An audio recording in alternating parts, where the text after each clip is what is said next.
crisi idrica, la situazione è grave, l'allarme del consorzio Acque Risorgive che deve far fronte alla carenza di acqua causata dalla siccità attraverso un piano di irrigazione a turni. Dalla canicola al maltempo, nelle prossime ore, nella giornata di domani, possibili temporali intensi con raffiche di vento e grandinate, ma l'ondata di caldo non finirà. Multe per oltre 10.000 euro a 4 chioschi del centro storico di Venezia per cattiva conservazione di cibo e bevande. I carabinieri hanno multato anche dei pescatori abusivi e sequestrato 50 kg di vongole.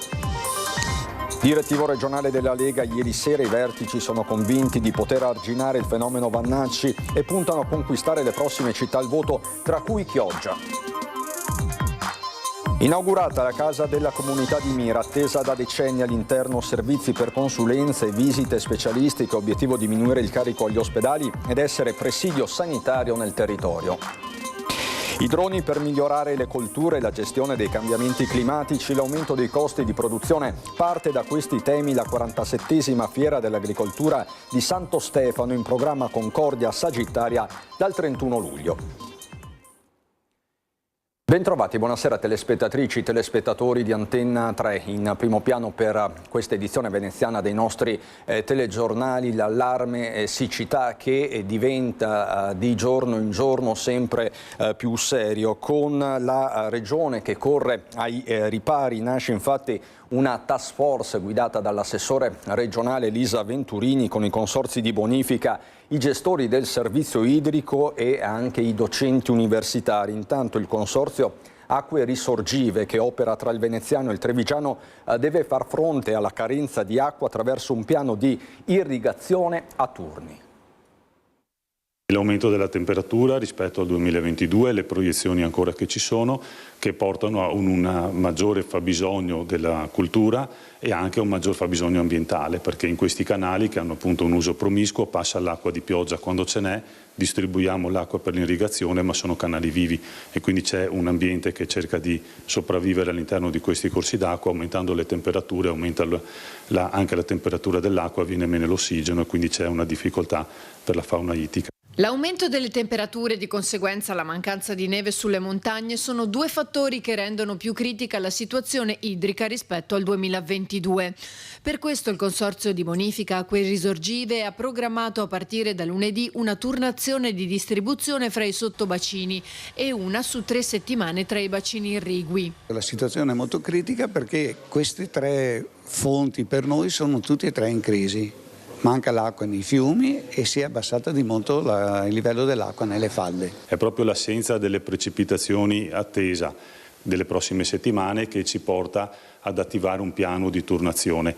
Abbiamo a disposizione dei dati satellitari che ci fanno sapere qual è la cultura e il fabbisogno delle culture sul territorio e quindi riusciamo ad intuire, a calcolare quali sono le aree che avranno più bisogno di acqua nelle prossime settimane rispetto alle altre e quindi pianificare la distribuzione.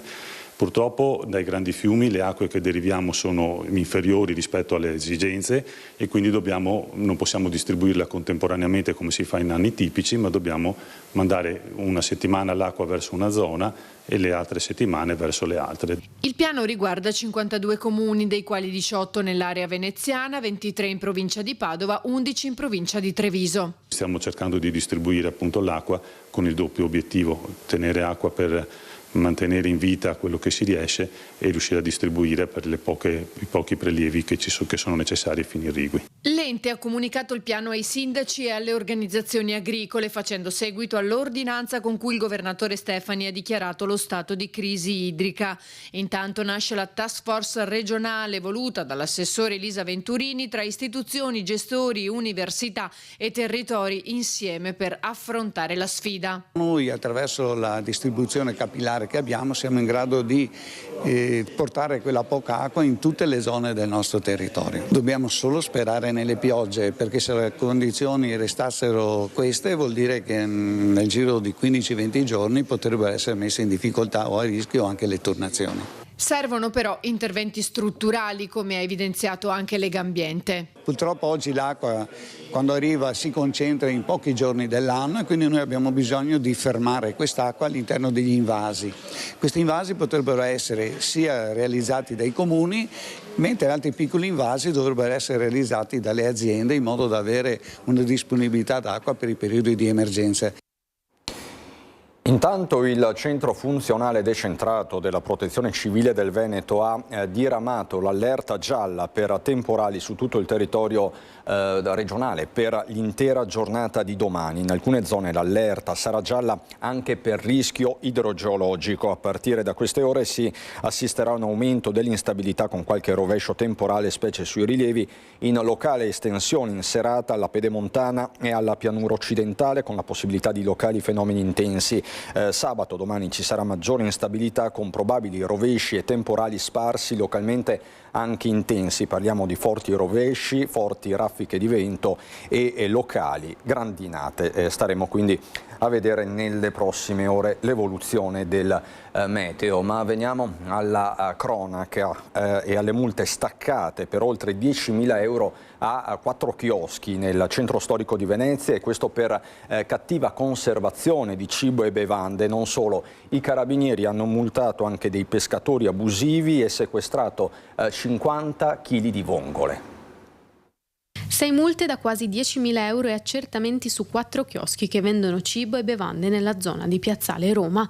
È l'esito dell'operazione del nucleo natanti del Comando Provinciale dei Carabinieri di Venezia, che con l'ausilio del NIL e dei NAS hanno eseguito controlli su diverse aree del centro storico più sensibili per la sicurezza pubblica. Riscontrate a vario titolo violazioni della normativa sull'igiene, la mancanza di tabelle degli allergeni e dei dispositivi alcol test per i locali che vendono alcolici oltre la mezzanotte. I militari del gruppo Natanti hanno inoltre sanzionato per 4.000 euro alcuni pescatori per pesca abusiva di molluschi nella zona vietata per motivi sanitari a Fusina. Trovati 50 kg di vongole sprovviste della documentazione sanitaria, sequestrate l'imbarcazione e l'attrezzatura. A Jesolo invece la polizia locale prosegue l'attività di contrasto al commercio abusivo sul litorale, rinvenuta un'importante quantità di capi di abbigliamento con marchi contraffatti. Tutta la merce è stata sottoposta a sequestro penale. Sempre per la cronaca, il questore di Venezia ha sospeso la licenza per un bar a Salzano per motivi di sicurezza e ordine pubblico. Gli ispettori della Polizia Amministrativa e Sociale della Questura e i Carabinieri hanno notificato il provvedimento al titolare del locale, che terrà le saracinesche abbassate per 7 giorni. Decisione arrivata dopo varie segnalazioni di comportamenti fuori controllo di certi avventori, liti e anche botte. Spesso a causa di uno stato alterato dovuto all'assunzione in eccesso di alcolici, alcuni clienti manifestavano toni e comportamenti sopra le righe, compromettendo la tranquillità della zona e la civile convivenza nell'ambito della comunità. Queste le motivazioni che hanno portato alla sospensione della licenza. Ma oltre alla sospensione, la gestione dovrà sorvegliare e selezionare i frequentatori affinché sicurezza e decoro in generale non vengano meno. Siamo dunque, lo ripeto, in un bar a Salzano. Voltiamo decisamente pagina. C'è la politica con il direttivo regionale della Lega che si è tenuto ieri sera a Padova. I vertici sono convinti di poter arginare il fenomeno, la variabile Vannaci, e puntano a conquistare le prossime città al voto. Ci sono Verona, Belluno, Padova, ma anche Chioggia. Tesseramenti rinnovati al 98%, nessuna emorragia verso il futuro nazionale del generale Vannaci, e sullo sfondo le elezioni in 170 comuni, con la Lega determinata a essere protagonista a Verona, Padova, Belluno, ma anche a Chioggia, città strategica del veneziano. Il direttivo del partito del segretario Salvini si è riunito a Padova, sul tavolo la necessità di serrare le fila e arrivare uniti ai prossimi appuntamenti, compresa l'adunata di Pontida del 20 settembre e i congressi definiti occasione di democrazia interna.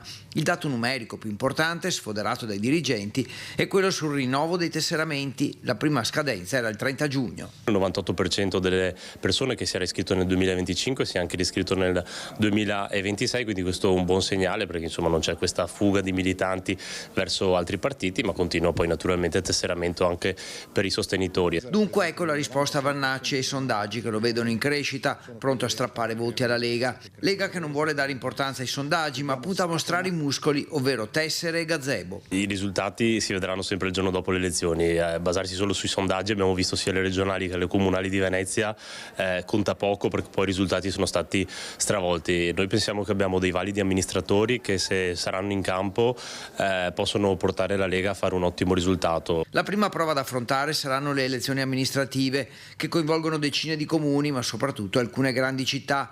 La Lega chiede di scegliere i candidati della coalizione di centrodestra in fretta, perché più è grande il comune, più tempo servirà per girare il territorio e farsi conoscere. 170 sono i comuni che vanno al voto circa in Veneto nel 2027, con soprattutto Padova, Belluno, Rovigo, ma mi sento di dire anche Chioggia, città grandi, quindi bisogna essere pronti, farsi trovare pronti e iniziare subito a lavorare. E Padova è un laboratorio ideale, c'è già convergenza sul nome, quello di Roberto Marcato, definito ideale dal direttivo della Lega, mentre spunta l'ipotesi di un tavolo del centrodestra per scegliere il nome o magari ufficializzare proprio Marcato. Confido che mettere assieme gli amministratori che sul territorio hanno consenso, sono bravi, con qualche risultato che si spera di portare a casa negli ultimi mesi di governo, la Lega possa fare un ottimo risultato alle prossime elezioni. E nel caso sia Marcato, trapela l'idea di riorganizzare la sede leghista di Padova per dare il massimo supporto all'ex assessore regionale e strappare la città al centro-sinistra dopo 10 anni. I temi della sanità, della salute ci portano a Mira, dove è stata inaugurata la nuova casa della comunità, una struttura attesa da tempo. All'interno servizi per consulenze e visite specialistiche. L'obiettivo è diminuire il carico degli ospedali ed essere presidio sanitario del territorio. Servizi ambulatoriali, il CUP, medici di famiglia, servizi rivolti all'infanzia, ambulatori specialistici. Dobbiamo lavorare assieme perché la cronicità venga spostata verso le case della comunità. Questa è la grande sfida che abbiamo di fronte. Taglio del nastro per la casa della comunità di via Confalonieri a Mira, struttura realizzata con un investimento da quasi 4 milioni di euro derivanti principalmente da fondi PNRR e che i cittadini aspettavano da decenni. A me oggi piace ricordare anche una figura, una dottoressa, la dottoressa Samar, che era qui di Mira ed è stata la 100ª dottoressa che ha perso la vita per il Covid, una dottoressa che proprio stava nel territorio vicino ai propri pazienti, come auspichiamo avvenga in questa casa della comunità. Un luogo di cura ma soprattutto di accoglienza, quello che il direttore sanitario dell'Ustre Serenissima vuole per le case di comunità.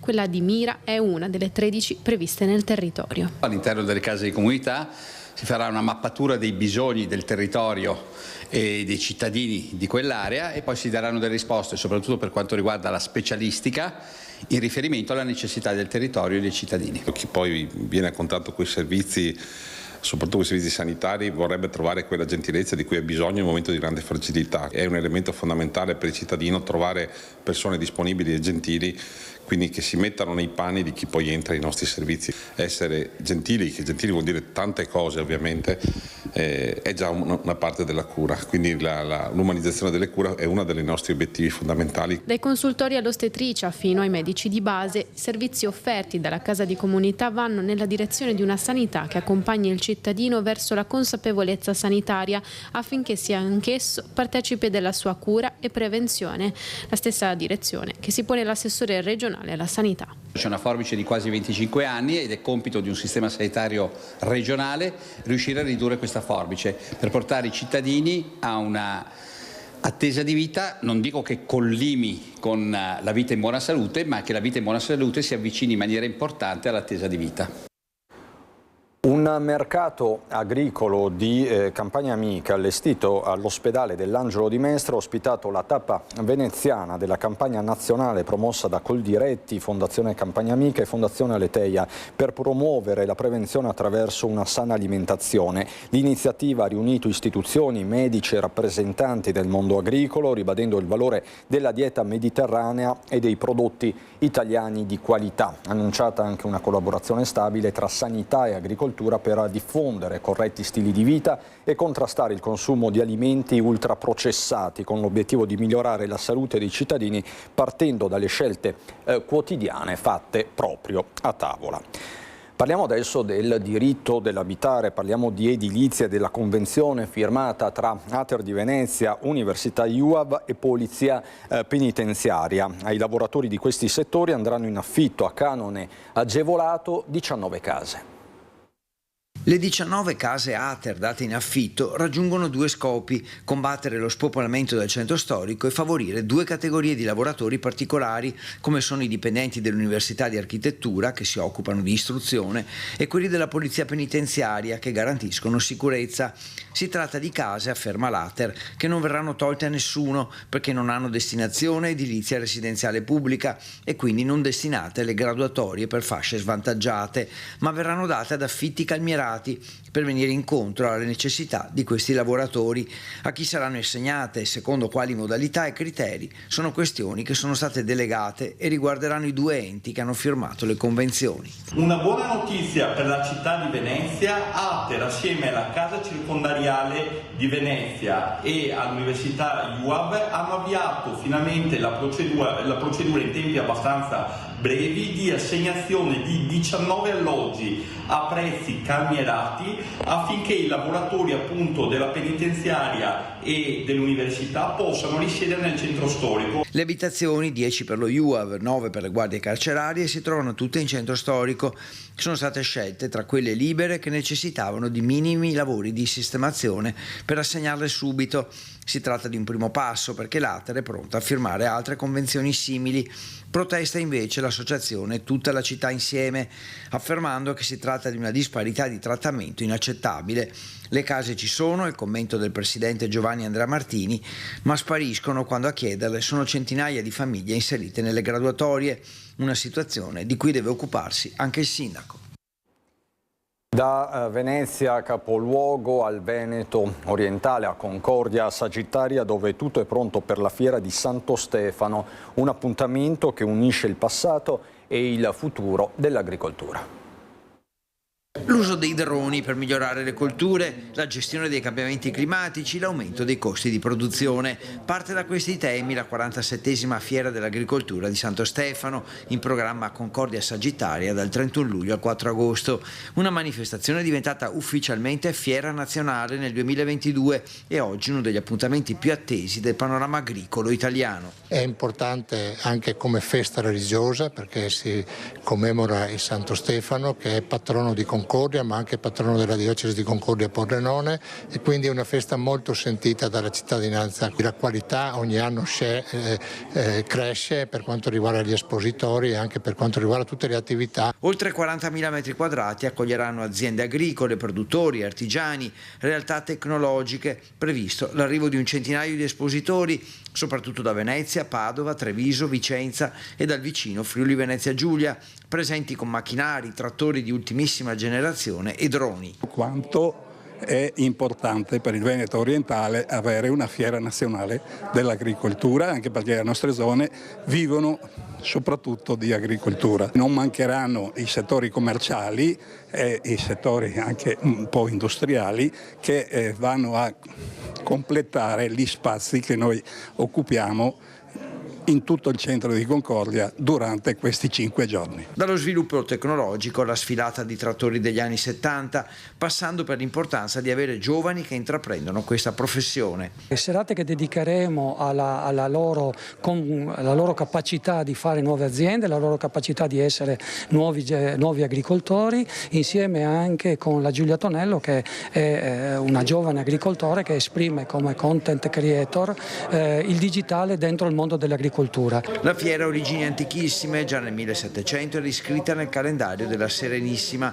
Le particolarità del 2026, l'identità del territorio, il futuro dell'agricoltura, le specialità enogastronomiche e il legame con la Repubblica della Serenissima, grazie alle esibizioni dell'Associazione XVI Reggimento Treviso 1797. E poi i piatti tipici rappresentati da Sua Maestà la polenta. Il gran finale sarà affidato invece allo spettacolo dei fuochi d'artificio. Questa l'ultima notizia da Venezia e provincia, è tutto, non ho ulteriori aggiornamenti da darvi. Subito dopo la sigla c'è il meteo. Buona serata.